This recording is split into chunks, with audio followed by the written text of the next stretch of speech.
Hello and welcome. My name is Tom, and this is the Enthusiasm Project, episode number 20. And today, we're going to talk about something that affects all of us, which is getting older and age. But not just age, more specifically, age as it relates to YouTube and the entire world of online video. Older than you've ever been, and now you're even older, and now you're even older, and now you're even older. You're older than you've ever been, and now you're even older, and now you're older still. And this whole discussion was sort of prompted and preempted by something that I saw on YouTube a few weeks ago. So to kind of give a little bit of background, I guess, Heather and I just got back from VidCon this weekend, which was super fun. It was my first time going. It was her third time going. And VidCon is pretty terrific. We could do a whole, maybe I'll have her here to do a whole thing. Or better yet, actually, she's going to be working on a video that's all about her takeaways and her recaps from VidCon. So hopefully by the time you hear this, that should be ready over on Heather Just Create. And you can go check that out. But VidCon was really slick integration, by the way. But VidCon was really, really fun. If you've never been, there's basically like 3 tiers of tickets that you can choose from. And there are the community passes, the creator passes, and the industry passes. And there's no real vetting process for any of these, so anyone can kind of sign up for any of them. But in general, the community pass is more fan-based, so you get to like the exhibition halls, you get to go to like Q&A panels, maybe like a few sessions and workshops. The creator pass includes all of that, plus more specific workshops, sort of smaller panels. And then industry is for, well, I don't know, because I didn't do the industry pass, but it's for people who are in the industry. And so ideally, you have all these 3 groups coming together. You have people who are making stuff, the fans of the stuff that those people are making, and the industry of which they're making it all together at one place. And it's really, really fun. It is sort of an interesting experience because especially when it comes to the community area and the community passes, because you feel a little strange. And there were more than a few people we talked to, including ourselves, and people younger than us, and they're like mid to late 20s, who were like, this feels strange because we're around a bunch of like 10-year-old girls. And there are so many kids with their parents. If you go to VidCon, especially with the community pass, and you go to the exhibition hall, you would really think that the only people on YouTube are children and people making content for children. And I know that, that's obviously a huge audience and a huge market segment, but the largest growing audience on YouTube are actually people 55 and up. So of the 2 billion active monthly users, it's not all just kids. And the kid part is great. Like I'm not in any way critiquing that. That's super fun. Kids, basically, I know this from my own students, they use YouTube the same way that like people of my generation watch television. So, we'd have our same shows and talk about those. They have YouTube. I think that's awesome.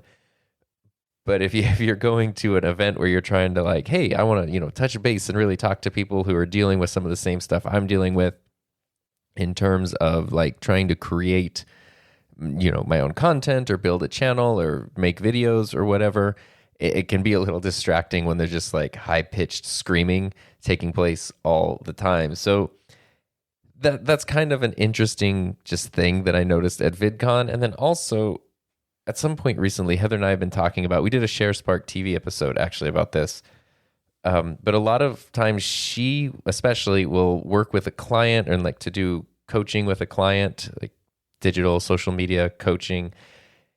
And a lot of times, kind of regardless of their age, the clients feel like they're too old to get started. And even 2 years ago, when I was 2 years younger and I started my YouTube channel, I kind of thought maybe I'm too old to start a YouTube channel. And that is not the case. And so here's basically what I want to do with today's show is I want to share a few things with you guys. And then hopefully, if you're thinking of starting a channel but haven't, or branching out. I'm speaking of YouTube specifically, but the same thing applies to, almost any platform. Maybe it will be like the confidence push that you need, or if you already have one and you just sort of feel like, is this right for me? Like, there are just kids everywhere and people that aren't my age group or aren't my demographic everywhere. The good news is there's so much room on a platform like YouTube for everybody. So what I wanted to go back to and what this originally tied into, and it's just something we've been kind of thinking about, is a video posted maybe about a month ago by Peter McKinnon. And if you don't know Peter McKinnon, if you're listening to me, you probably do. He's probably the biggest YouTube channel in the photo video niche. He's got to be. I can't really think of any that are bigger than his channel.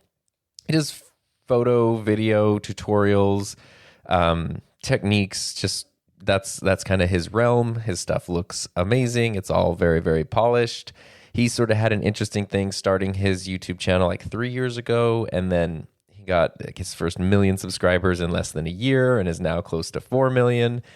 And, he's been an interesting person to watch because his videos are good, but also that kind of growth that quickly, like it comes from a lot of hard work, but, seeing him try to like shape and adapt and all those kinds of things along the way and figure it out has been interesting for me, especially knowing that he's only 2 months older than I am. So we're basically the exact same age. And it's interesting to see somebody that's your same age, figuring this stuff out and how they're handling it and that kind of thing. But he posted a video a while ago, which I thought was really interesting. So I'm going to play a clip for you from that video of Peter's to kind of set the stage and give you a little backstory into what the situation is, because I think that it's actually pretty funny. So this is a clip from one of Peter's videos from about a month ago. So I got the funniest text message from my dad the other day. I was saying, "Dad, what are you up to today? Let's hang out, let's grab lunch." And he said to me, "Oh, I'm just finishing my vlog for tomorrow. It's my tune-up Tuesday, and I gotta make sure I get my upload done and scheduled before I can do anything. So let me know if you can do it a little bit later." And I thought, wait a second, what vlog? What's Tune-Up Tuesday? How are you, YouTube? Are we, what's going on here? You gotta explain this to me. And herein lies the whole story. So that is basically the story exactly as Peter describes it in his intro. His dad, who is 80 years old, maybe a little less, maybe a little more, started a YouTube channel kind of out of nowhere and didn't ask his, famous YouTuber son for help, which I don't know why. I don't know these people, so I don't know why he didn't, but it's the best story. And so in that video of Peter's, I'll link to it in this podcast notes. So if you want to go check it out, it's really cool because he goes and talks to his dad, and I have some clips from that here. And then, links to his dad's channel, which had just started, and I think he had like a couple 100-ish subscribers, but after like being featured on Peter's channel, he jumped up to like 20,000 subscribers, and he makes so many videos. He makes like 4 videos a week or something like that. And his dad's stuff is all about guitars and making guitars. So he started making these videos about how to make guitars, and he explained that the reason he wanted to do that is because he used to play guitar all the time. He used to build guitars. If you're in the world of guitars and music, learning how to make an instrument and become like a guitar luthier, I think I pronounced that right, is not something you can do really quickly. It doesn't take 1 or 2 YouTube tutorials. It takes years and years of experience to get to that point. And once you have all that knowledge, you don't want it to just disappear. So he has a tremor in his hands that stop him from being able to play guitar anymore, but he can still make them and put them together. And so he's basically made a YouTube channel all about the craft of making guitars, but it's so dang enjoyable. I like the videos. I watch every single one. I like guitars and music. I'm looking at a rack of guitars right now because I love guitars, but I've never seen the process of one being made start to finish. And so right now, pretty much every video for the most part is like an update into this one guitar that he's making. So he goes step by step. And whether or not you're interested in that, it's just so much fun. it's just so much fun to watch. So here I actually have a clip from his. If you want to look that up, I'll have a link in the notes for this show, but also it's just Monty McKinnon over on YouTube. And it's so great because it is just him doing this stuff all on his own. So here's kind of the clip. This is a video where he was giving a tour of his little workshop, which is, I think it must be like the basement of their house. You know, I thought today we might do something a little different on our tune-up day, and I'd show you some of the tools that I'm actually using in making the guitars and some of the things that we need in case you really are seriously, and I hope you are, seriously thinking of making a guitar. There's some equipment you're going to need to buy and have to have on hand in order to be able to facilitate. And it depends too how much of an investment you want to make, which is determined by how many guitars do you want to make. So let me show you some of the things that I've got right here in the cabinet. In this cabinet. And that's the start of a video. He's not doing a full guitar lesson in this. He's talking about the different tools and things that he uses, which is really cool. But you can see the tone. You can see like he clearly is comfortable on camera. He's comfortable speaking. He's speaking to something about which he is knowledgeable. And he's also just ultra personable and ultra likable. And it's been really cool to see somebody. I mean, I guess age has to do with it. I like that he's an example of an older person doing this, although you could do what he's doing at any age in terms of style and tone. But I like to see, it's just, there's a whole lifetime of experience there that you just can't have when you're younger. But there's also just sort of this approach to the platform, which I find really, really refreshing because, I mean, there's a total thing, and I apologize for this in advance because it's awful to hear, but, if I go up to my high school students and we talk to them and I go like, okay, hey guys, we're going to do this, they're like usually okay with it. But if you say, hey guys, they know exactly what you're talking about because how many YouTube videos start out with somebody saying that exact same thing, and then they throw in a promo for a product, and then it's kind of like there's this structure and this format that is expected on that platform, especially for younger audiences, but even for everybody at a certain point. And I find it very interesting when someone takes the platform with a level of professionalism and skill, but molds it to their own thing, which is really, really cool. And what I was thinking about of why I like it so much is that in the case of Monty McKinnon, he is fluent in the platform. He understands how YouTube works. Like he understands how to make videos. He talks about he uses Adobe Rush and just sort of figures it out as he goes. And as you watch it, like there's editing mistakes in them. You might watch a video one day and there's a whole bunch of vertical video because the phone was, he uses a phone for like overhead shots, and if it's pointed the wrong way, then the shots end up vertically. But then the next day, you're going to see that now the shots are landscape. Or one day, the audio might just be a little too high for the opening song, or the mix might not. But everything like improves along the way, and every video is a little bit better than the last. And even when they're not, it's totally fine because it's so personal and so it has such a clear human touch to it that it's just really enjoyable to watch. And what I've come to the conclusion is that he is fluent in the platform, but not attached to the platform. And I think that is a strength. I think it's almost like a superpower in terms of YouTube because he knows what to do. Like he understands the idea of, here's another clip. This is from one of his own videos. Usually towards the end of the video, he has a whole segment where he drinks his English breakfast tea and asks you to subscribe and talks about the channel, sort of like personal catching up time. And just tell me this isn't somebody who is fluent in, new media. I thought I had about 1,000 pictures on Instagram. Oh my goodness, how could I have missed it? It's closer to 1,500 pictures of the various stages of guitar builds and some of the guitars I've done over the years. So you may want to have a look at that. And I don't know, what do you do there? You follow. You may want to follow me on Instagram. Who knows? Whatever it is. Thank you. I'm really encouraged by your comments and you've been... Okay, so he goes, right there he's talking about Instagram, and Instagram is a weird, I'm going to sort of veer off for a second, but I'm going to come back. Instagram is a weird example of social media because it's so great and so terrible, which I guess all the platforms are. But Instagram, like, you know, at its worst is just influencers being, quote unquote, influencers being followed by robots to just provide no value to anybody. It's just sort of this weird pool of narcissistic nothingness.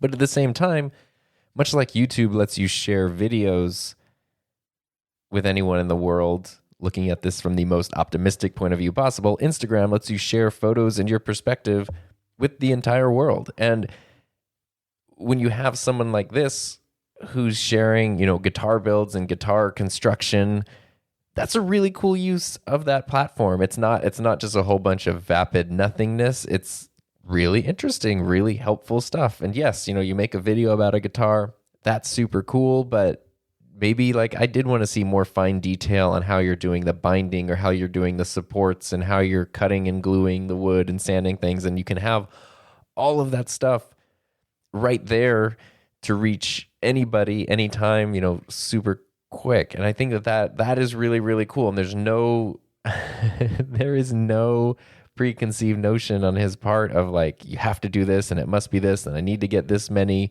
likes, follows, whatever. It's just sort of, he's engaging with it, you know, like remembering that on Instagram, people are called followers. On YouTube, they're called subscribers. It's the same thing.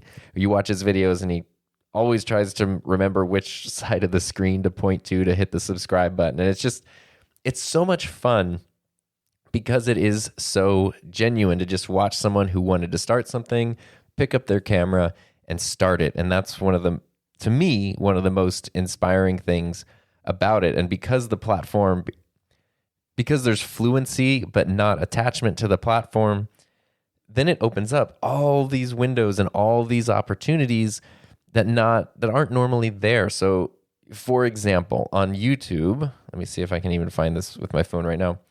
On YouTube, it doesn't work on iPad for some reason, hopefully soon. But if you go to channels you like, so right now I will even type in Monty McKinnon, go to him right now. He's got 18 videos, 20,000 subscribers. Tap on the channel. And at the top, there's a community tab. And you may have seen the community tab. It's going to be different for everybody and everybody's feed. Ooh, I have posts that I've missed. This is like a gift. But anyway, the community tab is a cool thing that YouTube implemented last year sometime, I think, where it's basically like in your subscription feed, you can now get posts from channels that you follow. Obviously, it's something you probably don't want to abuse because if you just start clogging up people's feeds with random posts, they're probably not going to like that too much. But what most people do is they might share a photo from like a behind the scenes and it's like, hey, filming a new video coming out Thursday, or they might take a poll, you know, like, which would you like to see next, or what topic would you like to see covered in the next video? This, or this. They can take a poll. They can do thumbnail testing. Which thumbnail do you know? You kind of see those sorts of things, really short little posts. But Monty, good old Monty, as of right now, 1, 2, 3, 4, 5, 6, 7, 8, 9, 10. Has 10 posts, with the most recent being from this morning. And what he does in the community tab is he basically uses it like a blog. And there's actually discussion in the comments. There's all this stuff where he goes into like motivation. So this one from today is all about self-doubt.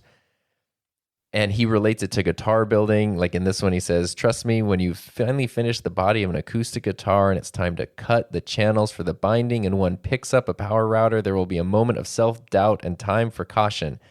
One cannot allow thoughts of self-doubt to creep into one's mind. And he goes into like the first time he flew an airplane and feeling doubtful, and all these situations in life when you're encountered with self-doubt. And he closes by saying, self-doubt is nothing more than an opportunity to reflect before you do something. Just keep it in check. No doubt about it. It's a great day. Enjoy every minute of it. And he posts these long things, which are just so darn nice. And I don't see other people doing that. And I think part of me thinks that if you were to listen to any of like, you know, YouTube gurus or anything like that, and you talk about the community tab, I don't know this, I'm just guessing. I have a feeling a lot of them would advise you against posting, you know, almost every day or multiple times a week, a super long blog post to your community tab, because wow, people aren't going to want to read a book every time they go to check their subscription. But this is one of the most endearing things. It's one of the most, it's just so, it's such a wonderful thing that you don't normally see on YouTube, because you do just see the videos and maybe the description. You know, the YouTube comment section is a whole different world. And this is kind of a cool way directly on that platform to connect with someone in a deeper way than just, you know, what video topic do you want to see? Just where it's almost just kind of like a little Twitter feed. And I think that those kinds of things are what's really interesting when someone who might be a little bit older just jumps into it. And even if you're not older, if you just have your own thing and you understand how the platform works, you understand the norms of it, but you don't have a feeling of needing to stick to that. And if you watch Monty's video and Peter's video, it's a father and son who have a great relationship, both have YouTube channels. They couldn't be more different. And they're both great. And there's no need to fit the form of one just because that's something that's working. It's so important to just lean into your personal strengths and what you bring to the table. And what I love so much about Monty's story is his lack of fear. You know, I guess, you know, like the post I just read, there must be self-doubt, but in the video that Peter made about him, where he ended up going to the house and like finding out what his dad is doing with this channel, you should definitely watch it because it's just an enjoyable video. But he talked about like what his dad is using and has him show him the camera, and it's this it's a Canon Rebel that had been sitting around. It's not an old one, but it just hadn't really been getting used because it's a DSLR, and if you're new to those kinds of cameras, they can be really intimidating. They have all these buttons and things. And then Peter was asking about him, and this was his response to that. What I did is I started using my iPhone. And when I used my iPhone, it wasn't that hard to do, and because I was afraid of the Canon camera with all of its buttons and everything else. So I thought, well, this is stupid. Why do I have this if I'm not going to use it? So I looked at a few tutorials that Canon put out, and I thought, oh, by the way, they're not sponsoring this. I looked at their tutorials, and then I thought, I can do this. So then I started using that. The fact that I have a hobby that I enjoy, and I can show other people and hopefully entice them, convince them that they can do this and make their own guitars. People talk about wanting to start a business. People talk about wanting to start a channel, anything, and they never do anything about it. I'm not like that. I just looked at this and I thought, well, there's got to be a way to do this. How hard can it be? And I thought, perfect. How do you not love that? Sorry, I don't want to like constantly harp on that, but I mean, come on, like that little clip right there. I think that there's a lot to unpack that could benefit a lot of us, myself included. So starting off, he's talking about the Canon camera, and you know, I use this Rebel camera, and I was really scared of it because it had all the buttons. And I love that he goes, this is stupid. Why do I have it if I'm not going to use it? Because how many people, if it's not you, it's definitely someone you know who has something or wants to do something, but is just intimidated by it, especially if they're a little bit older. I don't know what it is, but there's definitely a generational divide where a lot of people often think that like if they hit the wrong button on a computer or something, it's just going to explode or erase everything or cause World War III. I don't know.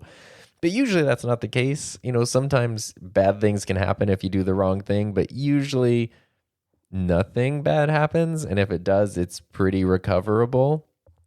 And he just dove straight in and was like, no, this is dumb. I'm going to learn how to use it. It's super simple. Like there's so much information out there, how to learn anything you need to learn, and then just get started. If you watch his videos, they're nothing crazy fancy. It's not like when you watch a Peter McKinnon video and there's drone shots and there's these cinematic sequences and perfect audio and like crazy edits and After Effects stuff happening. Monty's videos, like it's him in front of the camera talking, but you can see and hear him really clearly. He'll show what he's talking about most of the time. So, you know, sort of has like different angles. He made a video where he was really excited because he decided to order a stand that would kind of like let him mount his phone up high, like I mentioned earlier, so he could see a top-down shot of whatever he's working on. Sometimes he'll do little B-roll things. So, you know, as he's talking, you'll see a clip of him opening a drawer, getting a tool out, or preparing something like that. But nothing crazy. Nothing that anybody couldn't do with just a little bit of time and a little bit of thought. And I think that fearlessness to just jump in and give it a shot is really cool, especially because, just because you made it doesn't mean that you have to upload it. It doesn't mean that everyone has to see it. You can make something, end up hating it. That's what Heather and I tell people to do all the time, but just make it and upload it, unlisted or private. So it's uploaded. If it's unlisted, you can share the link with people if you want. You can have someone you trust look at it and give you some feedback. You can just leave it there. And chances are, if you leave it unlisted for a while, you'll probably want to list it publicly, and then other people can see it. And turns out it's totally okay. And people often get scared of like, well, I'm just starting out. I don't want the whole world to see it. It's like, well, that's good because you're just starting out and the whole world's not going to see it, because the shock of no views when you're just starting out on YouTube is very real, where you're like, oh, nobody's watching anything. So that gives you a lot of freedom to get started and to experiment. And if you don't like it, you just don't have to upload it. You don't have to share it, but at least you made a thing. And even if you make something you don't like and it just totally gets deleted and erased from the face of the earth, the next thing you make will probably be a little better because you'll learn from that. You'll learn what you didn't like about the first thing, and then the next thing you make should be a little bit better. And if you don't know what to do, this is what I love about Monty's channels, because he had a real reason. He had a hobby that he enjoys, and that's what he talks about. He has a hobby. He wants to share his knowledge about guitar making and guitar building, and he wants to motivate people to try to build their own guitars, which is really cool. That is niche. We've talked about niche before in these podcasts. That is quite niche. But so many people have their specific areas of knowledge, their specific areas of passion and expertise. And if you don't burden yourself with like trying to be perfect and trying to copy what everyone else is doing and trying to, if you take your fluency of the platform and detach yourself from the platform and use it for what you want, you can make some really, really cool stuff. I'm super excited right now. Mentioned Heather's channel a minute ago. She's in the process of putting together a new channel. It's a top secret channel. Well, I guess it won't be top secret when it's done, but it's a brand new channel. It's a totally different idea that's nothing like her existing one. And I think that it's really cool to see something new, to see her try something new. It totally does make sense if you know her, and it makes sense, but it's also very different. And one of the reasons I love the idea so much is because it is so genuine. When she talks about it, she gets excited about it. Just like when Monty talks about guitars, he gets excited about making guitars. If you have that thing that you're just excited to talk about and you're excited to share things about, that's what you want to make your channel about. That's what you want to make videos about, because you could find the thing that's really marketable, but you're probably not going to want to talk about it all the time. I know 3D printing videos do well, but I don't even really make them that much anymore, because when I make 3D printing videos, everybody wants more 3D printing videos, which is a great problem to have. But even though I enjoy and really like 3D printing, I don't want to talk about 3D printing all the time. Like, I don't have the knowledge, the level of expertise, or the patience to talk about it that much. So just because that is something that would do well doesn't necessarily mean that that's what you want your channel to be about. It should be something that you have a drive and an interest and a passion. And then right at the end, oh my gosh, he says people talk all the time about wanting to start a channel, wanting to start a business, wanting to take a leap, start something new, and they just talk about it and they never do it. And that's not how he is. And clearly that's the case, because he's approaching this thing at 80 years old with like so much gusto that you can see that's from a lifetime of that habit. But that's what you don't want to do, is just sit there and say, I wish I could, I wish I could. I did that myself when it comes to YouTube. I mean, YouTube's been around forever. We've all watched it, but it was probably 2011-ish, 2012-ish that I started like following specific channels, especially in the photo video niche. And I thought it was so cool. These people are making videos, which at the time were just like nothing fancy in people's bedrooms. Like, it wasn't They just sitting at a desk talking about a microphone or something, or showing you, how a camera move works or a lighting setup works. Nothing crazy. But I remember thinking like, oh, I wish I could do that. And it's like, why not? And then wanting to do it, but no, I can't do that. Or people would think I'm dumb or whatever. And the only regret I have so far in starting YouTube is that I didn't do it earlier, because it's nice to be 2 years in, but I could have been 4 or 5 or 6 years in. So that is true. People spend so much time talking about wanting to do things. We should start a blah, blah, blah. We should make a thing. We should make a channel. We should make a podcast. Well, yeah, you should. And the key is to just do that thing, because the downside to age is that time is super limited and you never really know how long it's going to be. I've used my drums as an example a lot, also because when I'm recording this, they're like, I can reach over and literally touch my drum set because they're right there. So I'm just aware of it. But the drums are big for me because I wanted a drum set when I was 10 years old. And and I wanted one really, really badly because I thought it was the coolest instrument in the world. And my mom said, okay, if you want a drum set, here's the deal. I was in like the 4th or 5th, I think it was in the 5th grade maybe.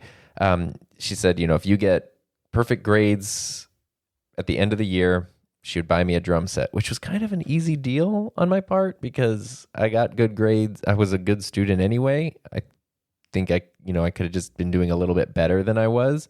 And she even said, which is crazy because we were not super well off. Like, she's a single mother and working really hard and money was super tight.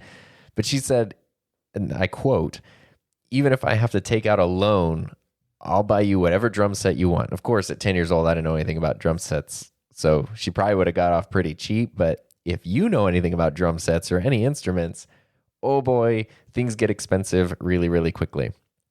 And so I think it must have been like a month and a half or so, 2 months went by. I was working towards my drum set. Everything's paying off. I was drawing pictures of like what it was going to look like. I was thinking about my drum set. And then we were at Target one day and there was this Lego set that was the space shuttle.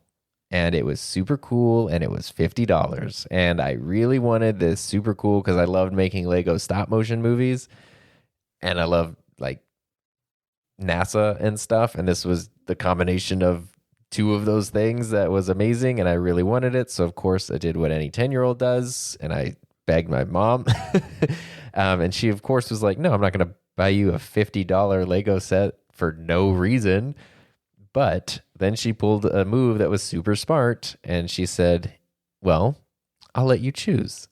You can pick the Lego set right now, or you can not get the Lego set and get the drum set, if you still get good grades at the end of the school year in another month or whatever.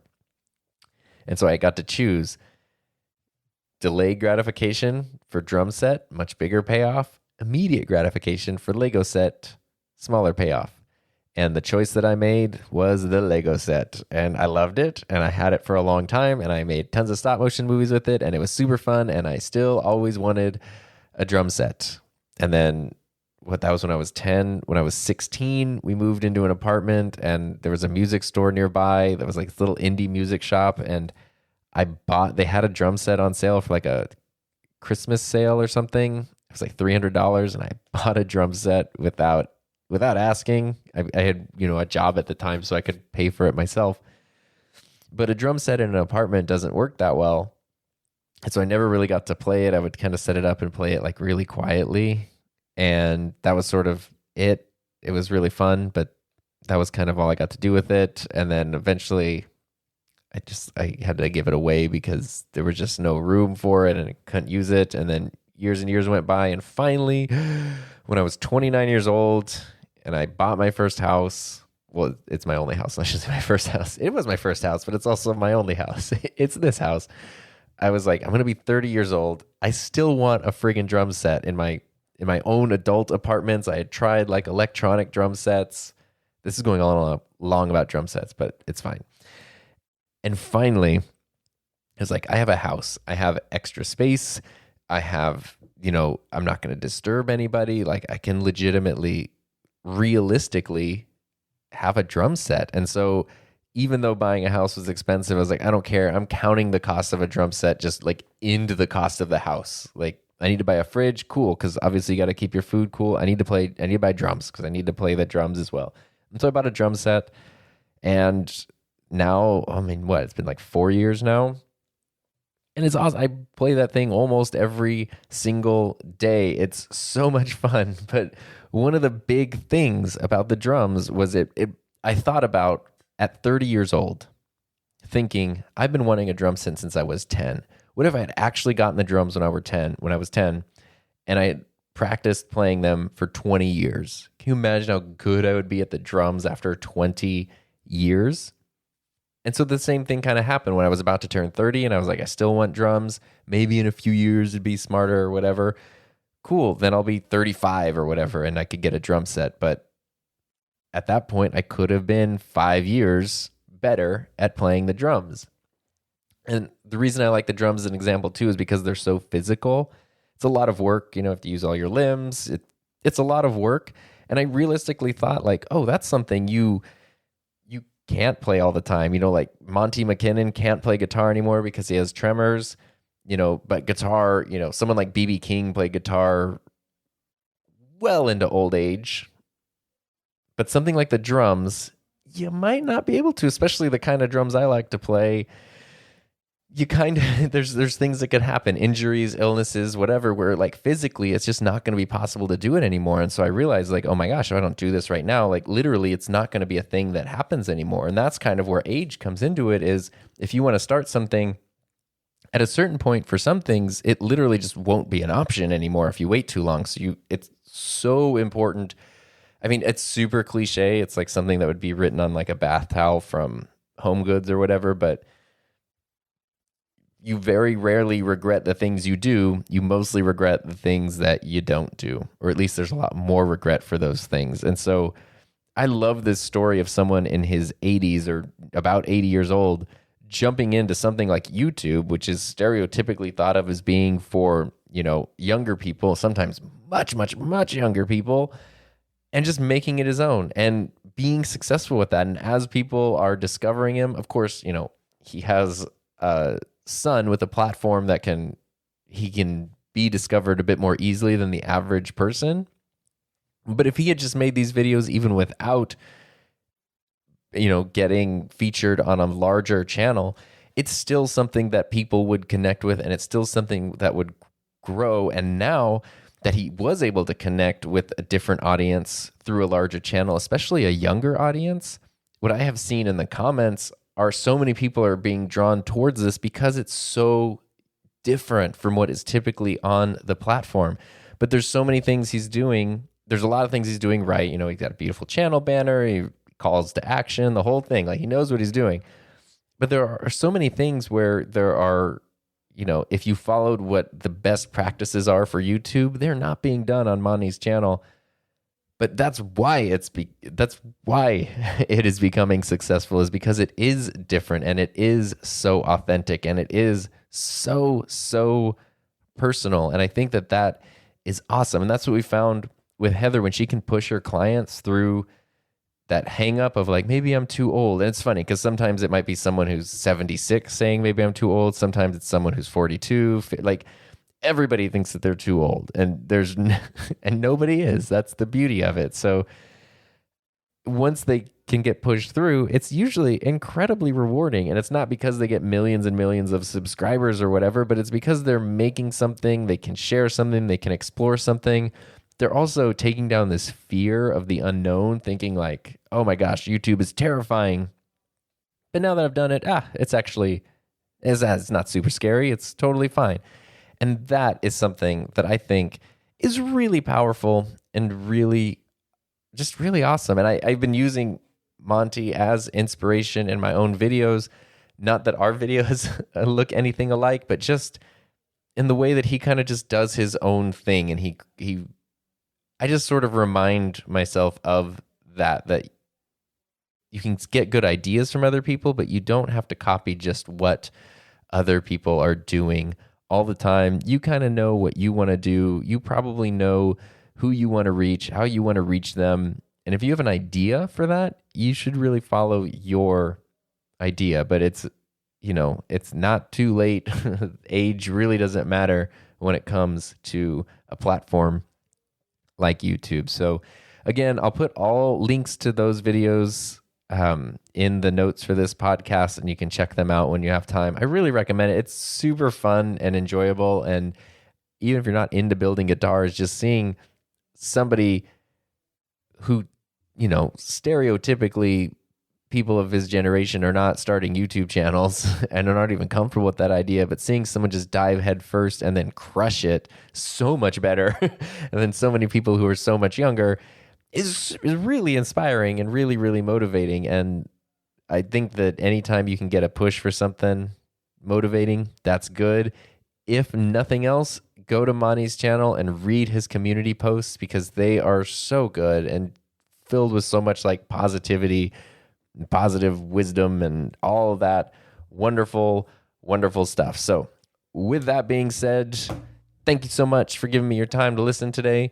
If you want to connect with me, I'm at SoDarnTom on Twitter and Instagram. You can also send emails. All the stuff is in the description here. And of course, YouTube channel, The Enthusiasm Project, where there's new videos, a lot of the time. So enjoy the rest of your day. Thank you so much for listening.